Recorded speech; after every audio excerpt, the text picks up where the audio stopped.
Mazin Nnamdi Kanu legal team threatened to boycott the court over what they claim to be injustice, perceived injustice, gross, flagrant abuse of the fundamental right of Mazin Nnamdi Kanu to fair hearing.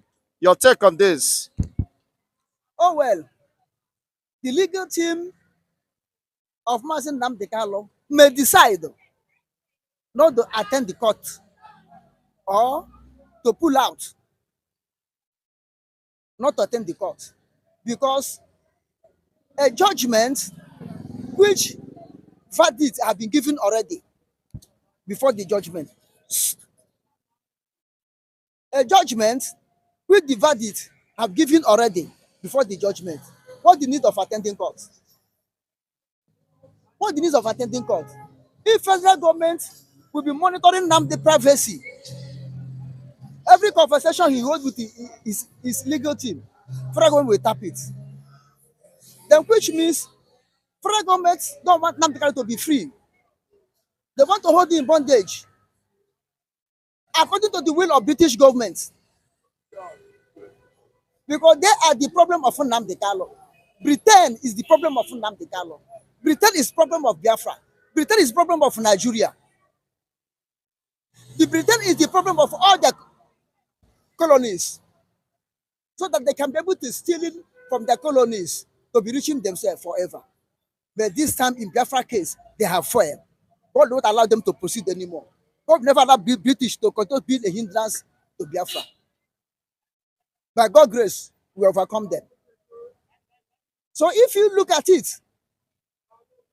if for them to boycott court, we hasten the release of Nnamdi Kanu.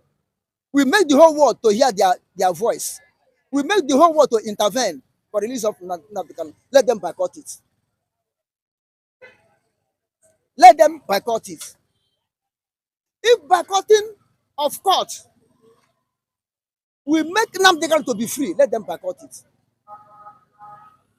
Because according to them, there is a perceived injustice and the insincerity on the part of the legal councils on Nigerian legal jurisprudence, of course, will hamper or deny Mazen Nnamdi Kanu having justice as expected. See what I've been saying? That instead of it to come there, for them to come there as a figurehead or as a rubber stamp legal team of Nnamdi Kanu, they better boycott it. Because they say, their lawyers were there when we passed the judgment. Why can't they oppose it?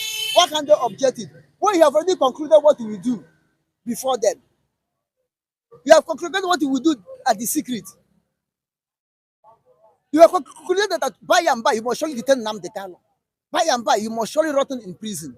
Then you just use the want to use his legal team as a rubber stamp. It cannot happen. It cannot happen. By cutting, don't you think that will, of course, act in the favor of the Nigerian government by prolonging the matters that needed to be resolved as a matter of urgency? His release, I mean, unconditional release, so that he can attend to his medical challenges. Uh, that's what Nigeria is looking for. Whatever they will do to buy time. But coming to release of his legal decision, judgment or no judgment, boycotting or no boycotting, if Nigeria were people who respect law, if Nigerian are people, Nigerian government are the government that regard life, they could have released him for his medical checkup.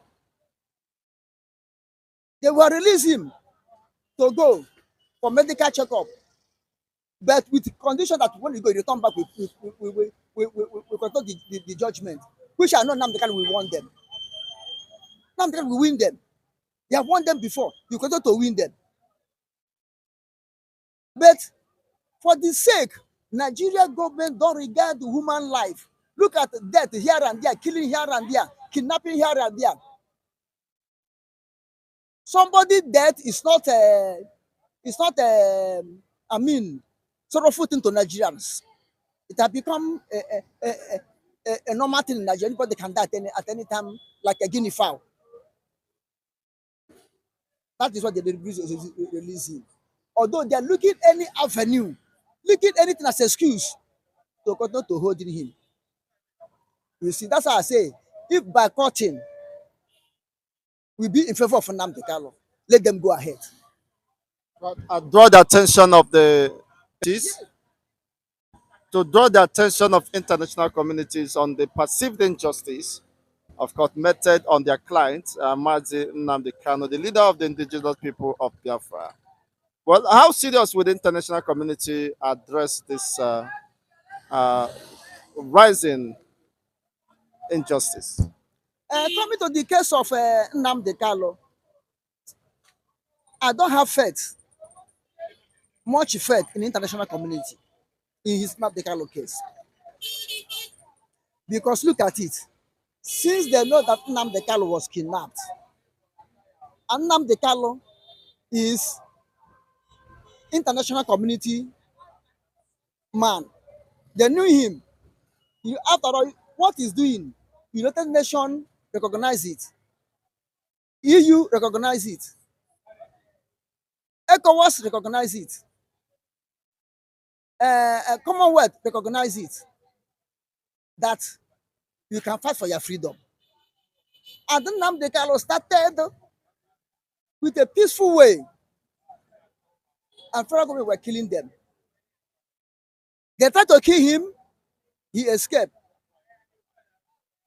returned to Britain, from Britain to Kenya. They kidnapped him. Up to today, international community did not ask Nigeria, why do you break the law that you are signatory to it?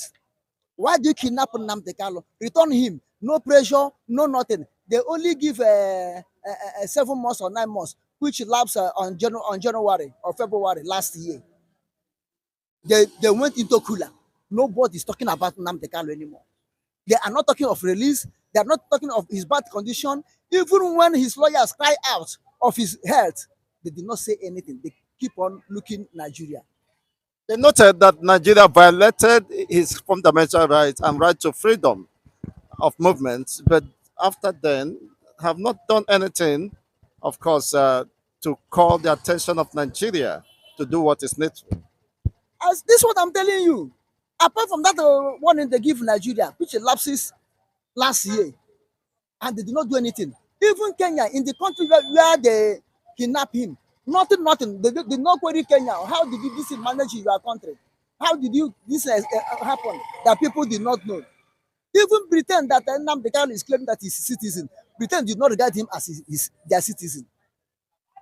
Had they been Britain recognizing Nnamdi Kanu as their citizen, they could move to rescue their citizen.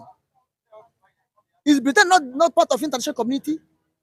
This is what I told you. I don't have faith on them. I don't have faith on them.